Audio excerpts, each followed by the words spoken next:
तो चैप्टर 7 क्या है? Introduction to clearing and settlement system. तो लर्निंग ऑब्जेक्टिव क्या है? Different type of clearing members, interoperability of clearing corporation and its benefit, clearing and settlement mechanism of equity derivative, risk management in equity derivative और margin system, position limit, settlement guarantee fund और investor protection fund। ठीक है। तो clearing corporation की क्या होती है? Responsibility होती है कि वो क्लियर करे और सेटल करे ऑल ट्रेड जो भी एग्जीक्यूट हो रहे हैं FNO segment of the exchange. ठीक है।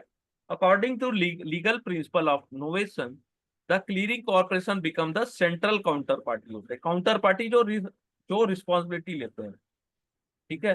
जो भी जितने भी ट्रेड होते हैं ना एक्सचेंज में, एक्सचेंज के डेरिवेटिव प्लेटफॉर्म में, तो clearing corporation not only act as a legal counter party, ये लीगल काउंटर पार्टी भी होते हैं और गारंटी भी देते हैं।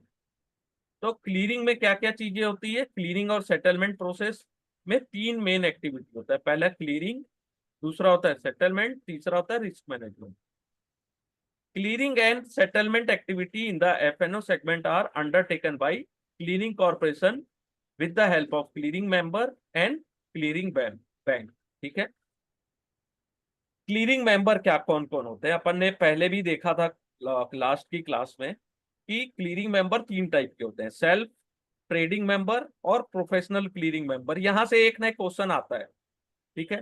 तो दे क्लियर और settle trade executed by them only. तो सेल्फ क्लियरिंग मेंबर अपना जो ट्रेड है उसको क्लियर और सेटल करते हैं either on their own account और on account of their client. Trading member cum clearing member, तो जो ट्रेडिंग मेंबर भी होते हैं और क्लियरिंग मेंबर भी होते हैं उनकी बात हो रही है। तो they clear and settle their own trade और अदर ट्रेडिंग मेंबर्स के ट्रेड उनको भी सेटल करते हैं और एंड कस्टोडियन पार्टिसिपेट, तो इनके ट्रेड को भी वो सेटल करते हैं। प्रोफेशनल क्लियरिंग मेंबर जो पीसीएम होते हैं, they clear settle executed by trading member. ठीक है। तो trading cum clearing member and professional clearing member are required to bring additional security deposit in respect of every trading member whose trade they undertake to clear or settle। तो clearing member handle responsibility of clearing and settlement of all deal by trading member। समझ में आ रहा है ना sir clearing? हाँ जी sir, मतलब अक्सर इसकी जिम्मेदारी होती है सारे ट्रेड को सेटल करना, हाँ जो भी ट्रांजैक्शंस हुए हैं, हाँ हाँ जो भी लोगों ने पैसा इधर से उधर कॉन्ट्रैक्ट खरीदे थे, हाँ। कॉन्ट्रैक्ट पैसा भी उनको देना और सेटल डिलीवरी करना। भी देना उनको। तो ये हाँ बहुत इंपॉर्टेंट है। क्या है, कई कई बार ये भी होता है कि स्टार्टिंग जैसे अपन ट्रेड तो कर रहे हैं लेकिन क्लियरिंग नाम से अपन फ्रेंडली तो है लेकिन उतना डेप्थ में नहीं गए, इसलिए भी यहाँ पे बहुत सारा नॉलेज अपने को मिल सकता है। तो ये चीज तो याद रखना है कि क्लियरिंग मेंबर क्या है। ठीक है। Three type of clearing member. फिर होता है clearing, computing obligation of all his trading member, determining position to settle. फिर होता है सेटलमेंट, परफॉर्मिंग एक्चुअल सेटलमेंट। फिर रिस्क मैनेजमेंट। ये तीन काम होते हैं क्लियरिंग के। ठीक है। Important function clearing, settlement and risk management, ये तीन काम होते हैं। रिस्क मैनेजमेंट में आपको क्या रहता है? पोजीशन लिमिट आपको लेता है, अपफ्रंट डिपॉजिट लेता है, मार्जिन लेता है। फिर होता है क्लियरिंग बैंक। जो सेटलमेंट होता है वो क्लियरिंग बैंक के थ्रू होता है। The purpose of settlement, all clearing member are required to open a separate bank account. एक सेपरेट बैंक अकाउंट होता है with clearing corporation designated clearing bank for FNO. ठीक है। तो क्लियरिंग कॉर्पोरेशन जिसको डेजिग्नेट करेगा ऐसा क्लियरिंग बैंक उनके लिए। ठीक है। तो क्लियरिंग मेंबर्स की एलिजिबिलिटी क्या होती है? उनका नेटवर्थ कम से कम 3 करोड़ होना चाहिए। 300 लाख रुपए है ना, 3 करोड़। ठीक है। इनका the net worth requirement for clearing member who clear and settle only deal executed by him is 100। उनके द्वारा खुद का डील किया जो होता है वो 100 करोड़ होना चाहिए। फिर deposit of ₹50 lakh to clearing corporation which form part of security deposit of clearing member. Additional increment deposit of 10 lakh to clearing corporation for each as additional trading members. ठीक है, in case of clearing member undertake to clear और settle deal for other trading member. तो यहां से कुछ ना कुछ पक्के आएगा, यहां से क्वेश्चन आएगा। ठीक है, फिर क्लीयरिंग मैकेनिज्म क्या होता है?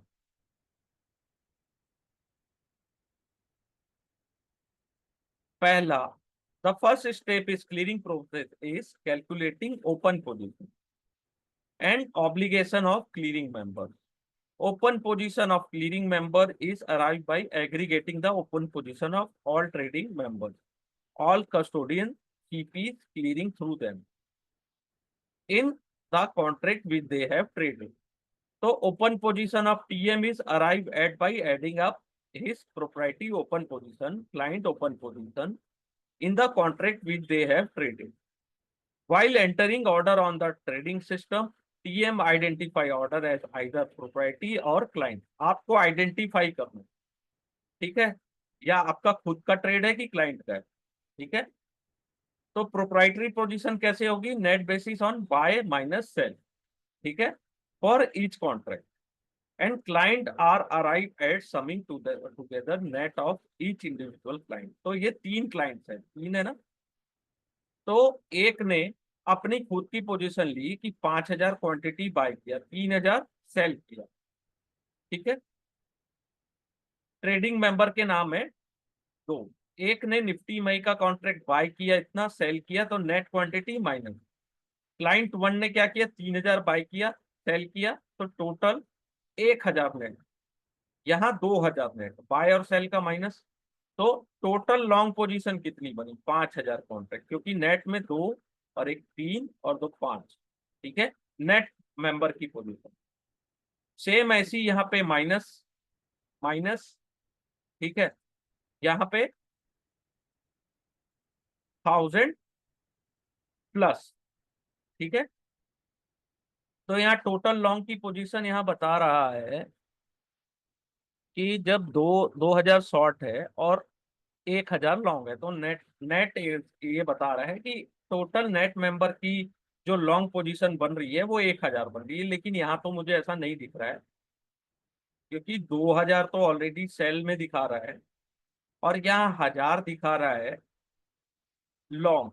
तो टोटल लॉन्ग तो माइनस में जाएगा ये शायद। ठीक है, यहाँ माइनस नहीं लगाया है, इसको ऐसा भी कर सकता था। तो ये क्लीनिंग है। तो clearing member A open position of Nifty में कॉन्ट्रैक्ट कितना है? 5,000 और XYZ का 1,000। शॉर्ट पोजीशन 0, यहाँ पे 0, और लॉन्ग पोजीशन यहाँ पे शॉर्ट पोजीशन 2,000। तो ये इस तरीके से ये लोग सेटल करते हैं। अब अगर PQR की लॉन्ग पोजीशन देखी जाए तो summing up net position of heads proprietary position 2,000 and net position of its both client 1,000 and 2,000। ठीक है, सिमिलरली XYZ का करेंगे तो 6,000 लॉन्ग ओपन पोजीशन है और 2,000 शॉर्ट ओपन पोजीशन है। ठीक है, तो ये क्लीयरिंग मेंबर्स की अपनी पोजीशन है। फिर interoperability of clearing corporation. तो stock exchange in India use to have their own clearing corporation. उनके खुद के क्लीयरिंग कॉर्पोरेशन होते हैं टू क्लियर और settle the trade that take place on the trading platform of respective exchange. So market participants who wish to trade on another exchange platform were required to take the membership of the exchange as well as clearing corporation. तो market participants को क्या करना होता है? Membership लेना होता है exchange का और as well as clearing corporation. तो मार्केट पार्टिसिपेंट जो भी होंगे उनको कोलेट्रल भी मेंटेन करना पड़ता है और मार्जिन डिपॉजिट भी जमा करना पड़ता है multiple clearing of different exchange. ठीक है, often leading to inefficient allocation of capital and higher trading cost. तो सेबी ने भी प्रपोज किया है framework for interoperability among clearing corporation in 2018 और आईटीए इंप्लीमेंट हुआ 2019 में। So as a result of interoperability, trade done on any exchange can be cleared and settled by the clearing corporation of any other exchange. Broker can choose a single corporation of the clearing and settlement of all their trading. तो main advantage क्या है इसका?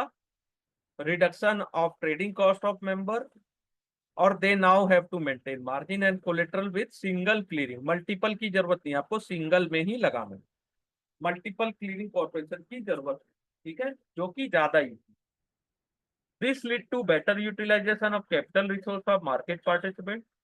If example के तौर पर अगर client की 10 long position है एसबीआई में, एसबीआई फ्यूचर में, और ऑन एनएससी, और शॉर्ट पोजीशन है 6 लॉट ऑफ बीएससी, तो टोटल नेट पोजीशन कैसे डिटरमाइन होगी? लॉन्ग 4 कॉन्ट्रैक्ट, 10 यहाँ लॉन्ग है और 6 यहाँ शॉर्ट है, तो टोटल लॉन्ग 4 कॉन्ट्रैक्ट। तो मार्जिन उसी के अकॉर्डिंग लगेगी। एनएससी और बीएससी अलग अलग है, लेकिन सिंगल क्लीयरिंग कॉर्पोरेशन होने के कारण इनका जो मार्जिन है वो 4 लॉन्ग कॉन्ट्रैक्ट के अकॉर्डिंग कंप्यूट होगा। In case of disruption of trading at any exchange or disruption of link between an exchange and its clearing house, broker can still route their trade on other clearing corporations. This will ensure that clearing and settlement of trade not affected during the any trading delay. Interoperability can also simplify operation as broker will be required to comply with the requirement of single clearing corporation. ठीक है? Since broker are free to clear or settle trade as clearing corporation of their choice, ठीक है, is expected to bring some healthy competition among clearing corporation which can lead to improvement in price of their service. तो broker के पास ये है कि कौन सा single clearing corporation वो चूज कर सकते हैं। इससे क्या होता है, उन क्लीयरिंग कॉर्पोरेशन में भी एक कंपटीशन होता है, जिसके कारण वो अच्छी सर्विस कम चार्ज में अपने को प्रोवाइड कर पाते हैं। फिर सेटलमेंट मैकेनिज्म जो है अक्टूबर 2019 से शुरू हुआ। अगर फ्यूचर एंड ऑप्शन की पोजीशन इंडिविजुअल सिक्योरिटी में ओपन है till expiry date of contract, तो वो फिजिकल डिलीवरी में सेटल होंगे, ठीक है। इंडेक्स फ्यूचर और इंडेक्स ऑप्शन कैश में सेटल होंगे, ये इंपॉर्टेंट पॉइंट है, ठीक है। This section discuss the regulation related to clearing and settlement for both category. So future contract can have two type of settlement: mark to market settlement, which happen on continuous basis at the end of each day, and the final settlement, which happen on the last trading date of future contract. ठीक है, mark to market चलता है जो daily basis में settle होता है future contract, और जो फाइनल सेटलमेंट होता है लास्ट ट्रेडिंग डेट में होता है। So mark to market is a process which margin are adjusted basis on daily price change in the market for underlying asset. The profit are computed as the difference between traded price and the daily settlement price for contract executed during the day but not square of previous date settlement price and current day settlement price for brought forward contract.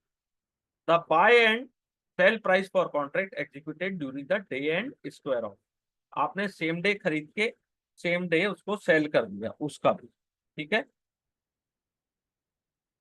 जो clearing member loss सफर करते हैं is required to pay MTM loss amount, which pass on to the clearing member who made a profit of MTM profit. Clearing member are responsible for collecting and settle the daily MTM profit and loss incurred by the trading member and their client clearing corporation and settling through them. After completing the day settlement process, all the open position are reset to daily settlement price. ठीक है, अगर same day settle नहीं करते हैं, अपनी position इस यानी open रखते हैं, तो मार्क टू मार्केट के अनुसार अपने को जो प्रॉफिट एंड लॉस होना था वो पर डे सेटल हो जाता है, और नेक्स्ट डे अपन अपनी जो पोजीशन होती है न्यू पोजीशन होती है, जो क्लोजिंग प्राइस है जिस दिन मार्केट क्लोज हुआ उस दिन MTM settlement profit and loss अपना सेट हो गया। नेक्स्ट डे जो है जो स्टॉक जहां से ओपन होगा वहां से फिर हमारा न्यू सेटलमेंट शुरू होगा, उसको एमटीएम बोलते हैं। Settlement price for daily MTM. तो डेली एमटीएम में कैसे होता है, लास्ट 30 मिनट का जो वॉल्यूम वेटेज एवरेज प्राइस है of such contract across exchange in case of future contract which are not traded during the last half an hour of the day, theoretical daily settlement price is computed as F equal to S into E power RT। तो F हो गया theoretical value, S हो गया value of underlying index and individual, R हो गया rate of interest जो कि rate लगता है माइबर का, और T हो गया time to expiry. Rate of interest MIBOR लगता है, ठीक है, इसको याद रखिए। Settlement of daily MTM, cash में सेटल होता है, आपको पे इन पे आउट मिल जाता है, ठीक है, मार्केट के स्टार्ट होने से पहले, ठीक है। तो आपको अगर लॉस हुआ है तो आपको उतना पैसा देना पड़ता है, और अगर आपको प्रॉफिट हुआ है तो जो भी मान लीजिए प्रॉफिट आपको मिलेगा वो आपको आपके खाते में क्रेडिट हो जाएगा। और फाइनल सेटलमेंट कैसे होता है, एक्सपायरी वाले दिन future contract after the closing of trading hour, clearing corporation mark all positions of clearing member of final settlement, all long position are automatically assigned to short position with the same series, और cash में settle होता है और for delivery, ठीक है। Future में cash में कौन होगा, इंडेक्स, और डिलीवरी में stock. Final settlement price of future, तो final settlement price of future contract कैसे होता है, last 30 minute volume weightage average price of relevant underlying security index across exchange of last trading date of future contract. According to SEBI regulation, all index future contract are currently cash settled, ठीक है, while future contract are settled by stock, future are settled by physical delivery, ठीक है। All clear, आगे बढ़े।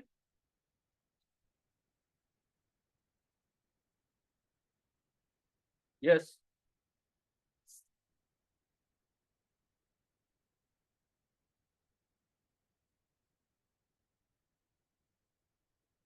Yes sir, आगे बढ़े। नहीं बस सर इतना ही आज। ठीक है, ये पूरा सेटलमेंट का है, यहाँ से भी क्वेश्चन बहुत सारे पूछता है, लेकिन याद रखिएगा ना कुछ 2 4 5 नंबर के जो क्वेश्चन आते हैं बहुत इजी रहते हैं।